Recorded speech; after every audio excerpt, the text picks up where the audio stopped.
इसी व्रत क्षेत्र में प्रथम तीर्थंकर के रूप में बालक आदिनाथ ने जन्म लिया और आज के ही दिन भगवान आदिनाथ ने मध्याह्न में संसार को सार मानकर मोक्ष पद पर लग गए थे। भगवान आदिनाथ जब सुरमा काल के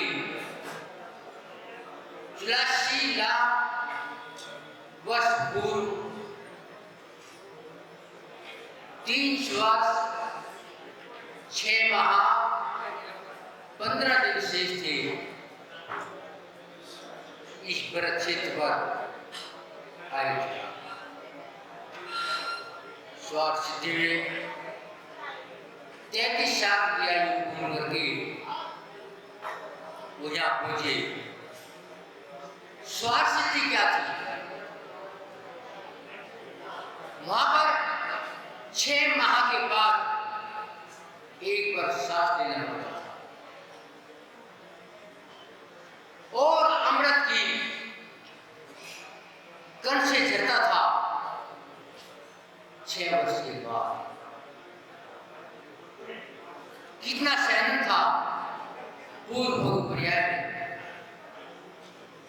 और इनके लिए एक चारण मुनि ने 9 भाव पहले भविष्यवाणी किया था कि व्रत क्षेत्र के व्रत सिद्ध कर आदिनाथ के रूप में जन्म लेंगे और लगातार ये क्या पुण्यशाली जीव रहे कि 10 भाव तक मात सम्राट या स्वर्ग में इंद्र रहे। बीच में किसी भी पर्याय में ये सामान्य जीव नहीं बने। इतना पुण्य बहुत कम जीवों को मिलता है। एक बार की घटना, भगवान आदिनाथ को सिंहासन पर बैठे थे, वैराग था, दीक्षा लेने के भाव बने। जब भाव बने तो आदिनाथ ने भरत जो बड़े पुत्र चक्रवर्ती थे उन्हें धरा दी और बाहुबली के लिए भोजन करा। तो बाहुबली कहते हैं, हे पिताश्री, जब आप राज त्याग करके जा रहे हैं तो हमें इसमें क्यों फंसाना चाह रहे हैं?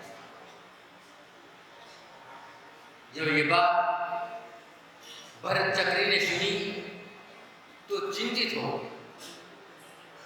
पिताजी महामुनि बन के जा रहे हैं और यदि बाहुबली में चला गया, मेघला का विशाल कैसे संभाल? और आदिनाथ ने भरत के भाव पढ़ लिए और बाहुबली से कहा, मुझे वैराग हुआ है राग जानकर और मैं इसी राग को तोड़ने जा रहा हूं, मगर तुझे अभी राग हुआ था, पहले राग पैदा कर, उसके बाद वैराग लेना। और बाहुबली को भोजनपुरी का सम्राट बना दिया। कितनी बड़ी विचित्रता है कि जिस घर में वैराग है पूरे परिवार को वैराग है। भगवान आदिनाथ के 88 गणधर थे और ये कितनी विचित्रता है, 87 आदिनाथ के पुत्र ही थे और 88वां कौन था? वही जिसने पहला हार दिया, राजा श्रेयांश। मगर आज भी कितनी विचित्रता है कि यदि किसी मुनि के पास कोई जानने वाला जाए जो पहले संसारिक अवस्था में था, लोग कह देते हैं मारा तो जानने वालों में से रहते हैं, तो मिलो भगवान आदिनाथ से जिनके 87 पुत्र गणधर,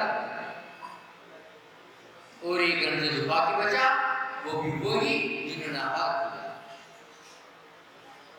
कहने का इतना है, जहां परंपरा मोक्ष की होती है वो परंपरा सब पर प्रभाव डालती है, वहां राग या द्वेष की बात नहीं है। तो बंधुओं, आज की विचित्रता बड़ी गौरव की है। जब वैराग हुआ, आदिनाथ अपन को चल गए, दीक्षा लेते ही 6 महीने का उपवास ले लिया, मगर जब अशाता कर्म हो जाता है छोड़ता नहीं। 6 महीने बाद आश्चर्य के लिए उठे, मगर 20 कोड़ा उड़ीसा तक चौके की परंपरा बंद हो गई थी। कृष्ण ने हार नहीं दिया। तो भगवान आहार कैसे लेंगे, इसको पता न था। जब भगवान लेकर आए, राज लेकर आए, मोती हीरे लेकर आए, पुत्री लेकर आए, वाहन लेकर आए, मगर नवदंती लेकर नहीं आए। और मुनि को लगभग 7 महीने 9 दिन तक हाथ पूरी ना मिली। इतने समय बाद भगवान आदिनाथ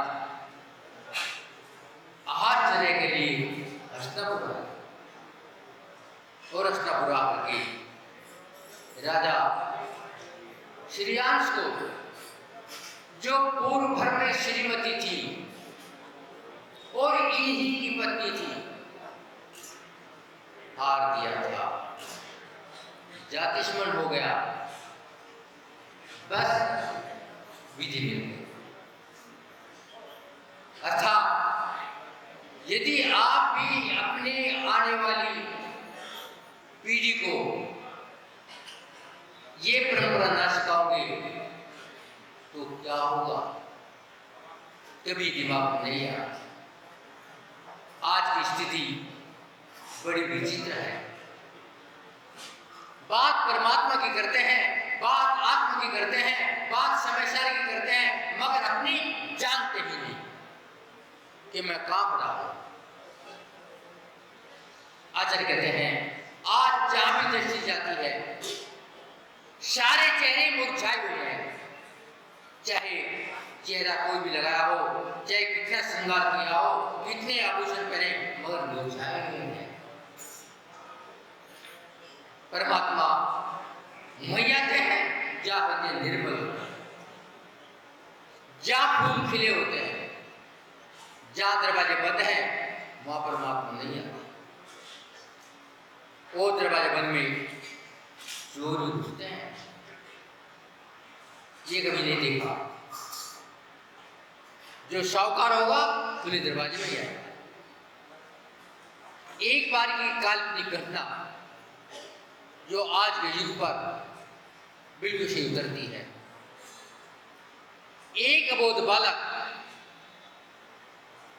अपने माता पिता के साथ बाजार गया। वो बाजार उस बालक ने देखा, एक दुकान पर बड़ी सुंदर पतंग है। बालक मचल गया। पतंग पाने के लिए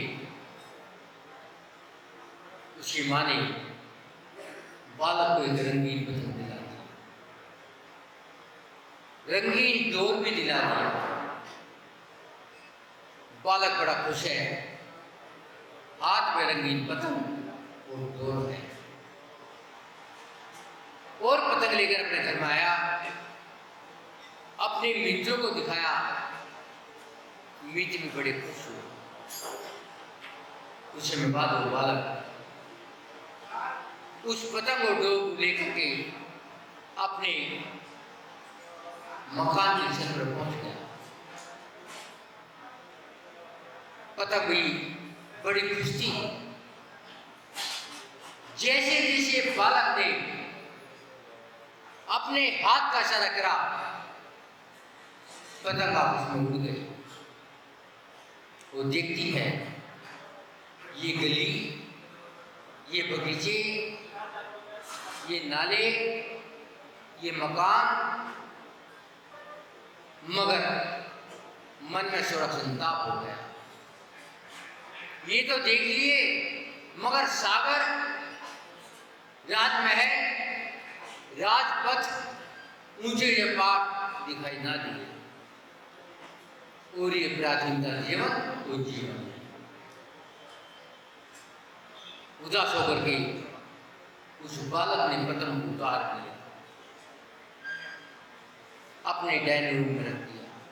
मगर आज चेहरे पर उदासी थी, वो उमंग, वो खुशी नहीं थी। अगले दिन उस बालक ने फिर पतंग उड़ाई, आकाश में पहुंचाई, मगर आज पतंग में उमंग नहीं थी। उसका मुर्दा चेहरा हवा ने देखा। हवा पतंग के पास आई और पूछा, आज चेहरा उदास क्यों है? क्या बताएं? ये प्राथमिकता का जीवन बड़ा मुश्किल है, इसलिए चेहरा उदास है। मैंने गली देखी, नाली देखी, मकान देखे, मगर ऊंचे ऊंचे महल ना देखे, ऊंचे ऊंचे पहाड़ और सागर ना देखे, बहती ही कल कल करती नदियां ना देखी, क्योंकि मैं प्राचीन हूं। हवा समझ गई कि इस पतंग की पीड़ा क्या है, हाथ रख दिया। चिंता मत करो, मेरे पास उपाय है। क्या उपाय है? जब तुम आकाश में उड़ो, मैं तेजी के साथ आऊं, दूसरी पतंग पर जा दूं, फिर विपरीत दिशा में चलूं, तेरी डोर कट जाएगी और तो स्वतंत्र हो जाएगी। फिर मेरे साथ चलना, मैं तुझे पहाड़ दिखाऊंगी, उपवन दिखाऊंगी, बाग दिखाऊंगी, झरने दिखाऊंगी, पोखर दिखाऊंगी। योजना पतंग को पसंद आ गई। बस योजना सार्थक हो गई, पतंग स्वतंत्र हो गई, हवा के साथी मिल गई, उड़ती चली गई। मगर थोड़ी देर बाद में एक बादल की बदलिया पतंग ने देखी मेरी ओर आ रही है, घबरा गई और हवा से कहा, ये मेरी दुश्मन आ रही है। हवा कहती है, ये दुश्मन नहीं, मेरी मित्र है, मुझे ठंड शीतलता देती है और मैं भी तेरी इसके साथ। पतंग इकली रह गई, बेसहारा हो गई। बादल ने दो बूंद डाल दिया, पतंग नाले पे आ गई, धूलित हो गई।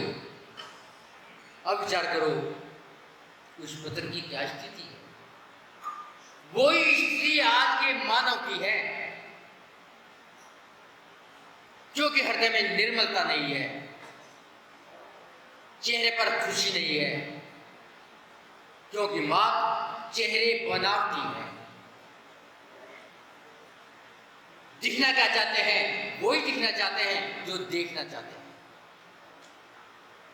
आज हम सच्चाई से दूर भागते हैं, मात्र धर्मात्मा बनना चाहते हैं, मगर हृदय में निर्मलता नहीं है।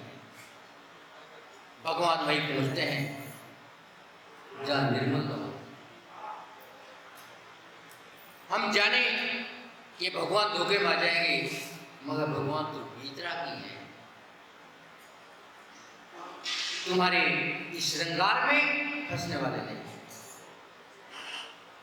मगर मैं अपने जैसा परमात्मा को बनाना चाहता हूँ। भगवान आदिनाथ अब से असंख्यात वर्ष पहले इस धरा पर आए थे। वो ही परंपरा या भगवान आदिनाथ की देन है। आज इस धरा पर दिगंबर सत्य मिलते हैं। यदि आदिनाथ ना होते तो आज इस धरा पर दिगंबर संत ना होते। तो बंधुओं, विचार करो भगवान आदिनाथ के बारे में। उनमें क्या शक्ति थी जो सब कुछ जानते थे, और जिन्होंने उनकी शक्ति का उल्लंघन किया, चाहे वो मारीची क्यों ना हो, चाहे उनका बेटे का बेटा ही क्यों ना हो, भटक गए। एक बार तीर्थंकर का अपमान, कितनी भटकन जानते हो? 5 अरब 56 करोड़ 99 लाख 300 चौथी गोदाना। इसके अलावा निगोद का अलग है। कहां नहीं गई? मात्र एक बार तीर्थंकर का अपमान किया था कि ये तीर्थंकर, मैं भी तीर्थंकर, फिर इसके समोशन में क्यों? इतना ही तो क्या था? कोई गाली थोड़ी दी थी, कोई अपमान थोड़ा किया था, बस मिथ्या फैलाया था। तो बंधुओं, ये मिथ्या हमारे लिए हमारा सबसे बड़ा शत्रु है, और हम मिथ्या को ही सबसे प्रिय मान बैठे हैं। तो अब विचार करो क्या होगा? तो ये भगवान आदिनाथ की पूजा, ये अभिषेक, ये शांति धारा, ये आयोजन क्या है? मात्र नाटक है। जब तक हम गृहीत मिथ्या का विसर्जन नहीं करेंगे, एक गृहीत मिथ्या तो अनादिकाल से हमारे साथ है, लेकिन जो गृहीत मिथ्या तो यहाँ पकड़ी है, जब तक वही नहीं छूटेगी, भगवान के दर्शन नहीं होंगे, परमात्मा का आशीर्वाद नहीं होगा, आत्मा परमात्मा नहीं बढ़ेगी, और सुख की लहर जोर में नहीं है, जब तक ये गृहीत मिथ्या हमारे अंदर घर करता है। तो बंधुओं, हमें गृहीत मिथ्या से हटना है, और गृहीत मिथ्या से हटने के लिए कुछ नहीं करना है, मात्र अपने विचारों को विशुद्धि बढ़ानी है। गृहीत मिथ्या छोड़ने के लिए कोई त्याग की बात नहीं है, गृहीत छोड़ने की बात नहीं है। मात्र अपने जो विपरीत मिथ्या है, जिसने हमने भगवान भगवान नहीं माना है, अन्य को भगवान मान लिया, तो यही तो गृहीत मिथ्या है। अब विचार करो, भगवान कौन हुआ? क्या मात्र आदिनाथ भगवान है? नहीं, अनंतो भगवान है, जिनके पास कोई 18 दोष में दोष नहीं है, वही तो भगवान है। लेकिन हमने किसको भगवान मान लिया? जिसने तुम्हें भ्रमित कर दिया, अच्छी देवी देवता तेरे लिए शुभ कर है, हमने भगवान मान लिया, और वे उस कटी पतंग की तरह हवा ने हाथ रख दिया, और आप पे भी हाथ रख दिया, और आप बहक गए, और आपकी स्थिति क्या है? वो कटी पतंग है। यदि हमें पतंग नहीं बनना है, तीर्थंकर बनना है, तो उस रास्ते पर चलना ही होगा। मगर ये रास्ता बच्चों का खेल भी नहीं है और बच्चों के खेल से ज्यादा भी नहीं है। जिस दिन मन में अपनापन आ जाएगा, अब मैं हूं, मैं पर नहीं हूं, हे पता जान जाएगा, उस दिन वही रूप आ जाएगा जो भगवान आदिनाथ का। कोई करने की जरूरत नहीं, कोई प्रयास नहीं, कोई मेहनत नहीं, बेमात अपने विचारों में निर्मलता लानी है। आप में भी वही शक्ति है जो आदिनाथ में थी, हम में भी वही शक्ति है जो आदिनाथ में थी, एक चीज में वही शक्ति है जो आदिनाथ में थी, मगर हमने अपनी शक्ति को गौण कर दिया है या अपनी शक्ति को विपरीत बात पर लगा दिया है। इसलिए हम आज आदिनाथ भगवान की पूजा तो करते हैं, लेकिन आदिनाथ भगवान की हम सही आराधना नहीं मानते। मात्र कहने से हमारी निर्मलता नहीं होगी, निर्मलता करने से होगी, विशुद्धि बढ़ाने से होगी, मगर मैं विशुद्धि बढ़ाने से डरता हूं, क्योंकि अभी हमारे अंदर कुलाचार भी नहीं है। कुलाचार क्या है? वही कुलाचार है जिसमें आपने जन्म लिया है। आप भी आदिनाथ के वंश के हैं,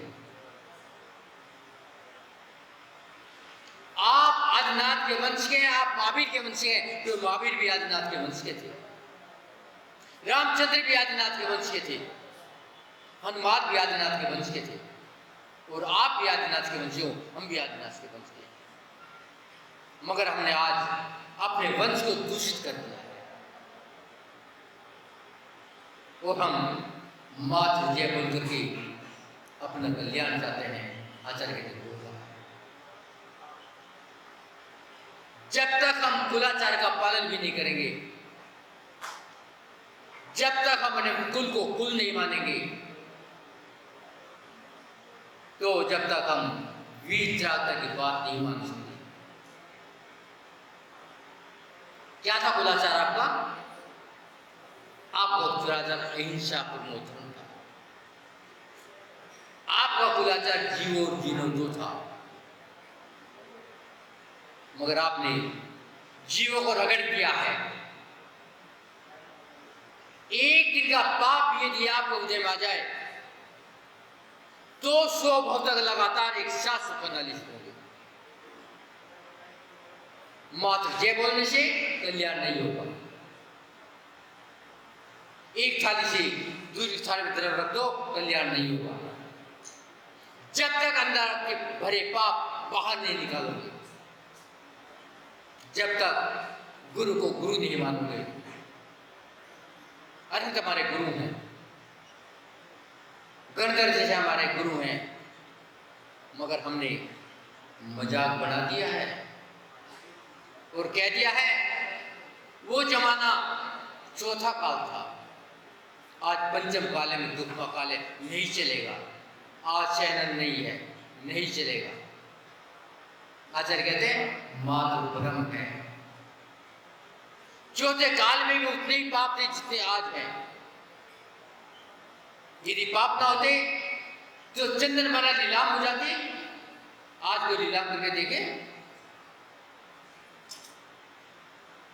आज पाप कम है, मगर हमने अपने आप को सुरक्षित करने के लिए, अपने आप को निर्दोष बनाने के लिए कह दिया ये पंचम काल है,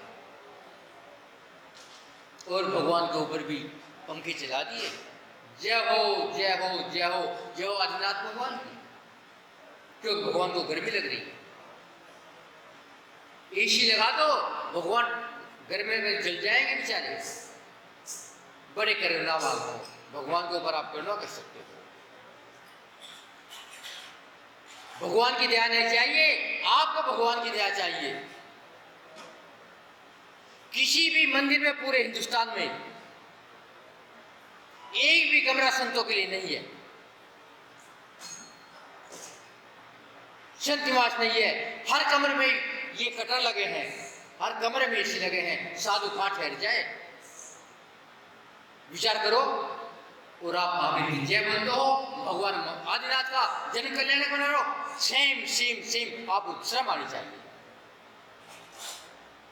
एक से बिहार भगवान के नाम पे आपके कानून का नाम, अधिकांश जैन वो पूरे मंदिर में एक भी कमरा नहीं है जिसमें साधु कैसे, जहां कटर ना हो, कटर मतलब पंखे ना हो, जहां जीव हिंसा के उपकरण ना हो, एसी ना हो या हाइलोजन ना हो। तो विचार करो क्या होगा, भगवान आदिनाथ का आशीर्वाद होगा। विचार करके देखो, जब ये स्थिति है तो कैसे वो कल्याण करने का नहीं, हमें अपनी करनी को सुधारना होगा।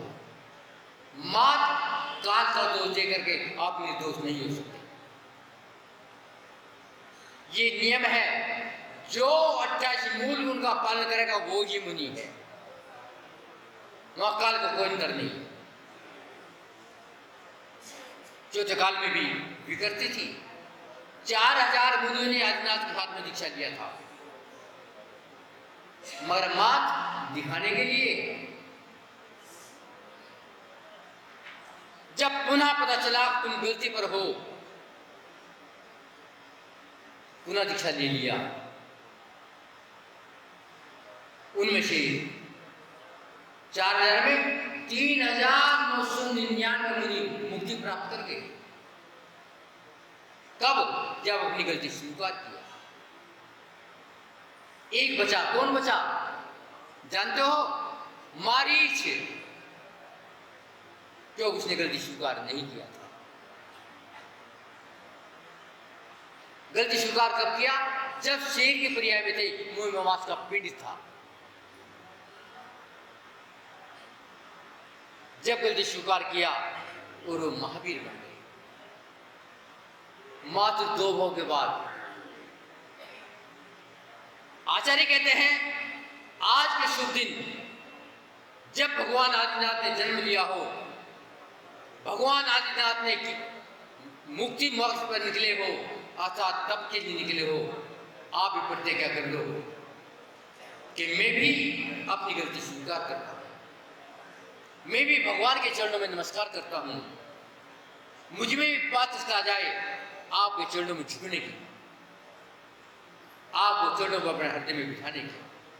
यदि पात्रता आ गई तो नियम से आप मुक्ति के धाम बनोगे। आपका वास वही होगा जहां आदिनाथ महावीर भगवान शांतिनाथ के धाम, क्योंकि आप उसी के लिए वास।